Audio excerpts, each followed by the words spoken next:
Vapi GIDC 4 રસ્તા સામે આવેલા ગોવિંદા કોમ્પ્લેક્સના પહેલા માળે પટેલ મહેન્દ્રભાઈ સોમાભાઈની આંગળીયા પેઢીમાં આજે વહેલી સવારે 6:30 કલાકની આસપાસ આંગળીયા પેઢીમાં કામ કરતો એક નિમેશ નામનો કર્મચારી જ્યારે પેઢીમાં આવ્યો અને નીતિ નિયમ મુજબ સફાઈ કામ કરી અને પૂજાપાઠની તૈયારી કરી હતો કે 3 ઈસમો છરી, ચપ્પા અને તમંચા જેવા હથિયારોથી સજ્જ અચાનક પેઢીમાં ત્રાટક્યા હતા અને કર્મચારીને બાનમાં લઈ મારી નાખવાની ધમકી આપી કબાટની ચાવી માંગી હતી, જેને પગલે કર્મચારીએ ચાવી આપતા ત્રાટકેલા ઈસમોએ કબાટમાં રાખેલા ₹28 લાખની રોકડ મત્તા લઈ ભાગી છૂટ્યા હતા। कपड़ा बदलतो तो हूँ એટલે અંદર हिंदी में बोल्या કે ચાવી દે દો મેરે को પછી બીજો આવ્યો બીજો ચાવીને થોડો ઇનકાર કર્યો એટલે બીજો આવ્યો એને રિવોલ્વર બતાવી મને એટલે ચાવી પછી પડીથી લઈ લીધી થોડું ઉપર કેમેરા બેમાં પાડી નાખ્યું ખોલી નાખ્યું પૈસા લઈને જતા રહ્યા। કેટલા હતા? 3 જણા। કેટલા રૂપિયા ગયા? 28 લાખ।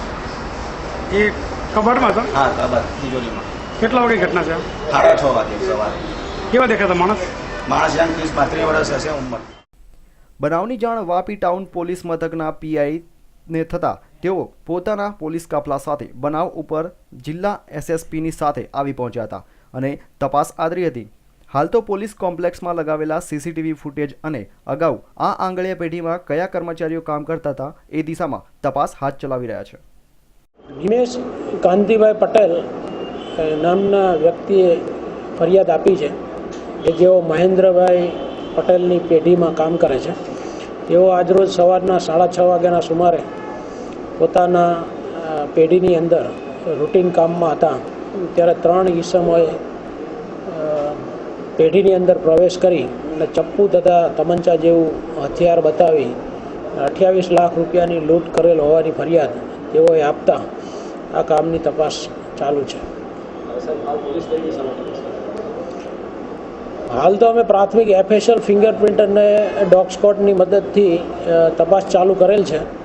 સીસીટીવી કેમેરા બી તૂટેલા જણાયેલા છે તો એ દિશામાં પણ તપાસ કરીએ છીએ।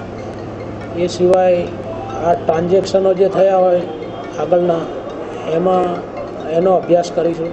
આગળના કોઈ જૂના કર્મચારીઓ હોય એનો માહિતી મેળવીશું। દિન દહાડે થયેલી આ લૂંટને પગલે વાપી પોલીસની કામગીરી પર અનેક શંકા કુશંકાઓ સેવાઈ રહી છે, ત્યારે આ લૂંટના આરોપીઓને પોલીસ ક્યારે પકડશે તે જોવું રહ્યું। Bureau report, news online, Navsari.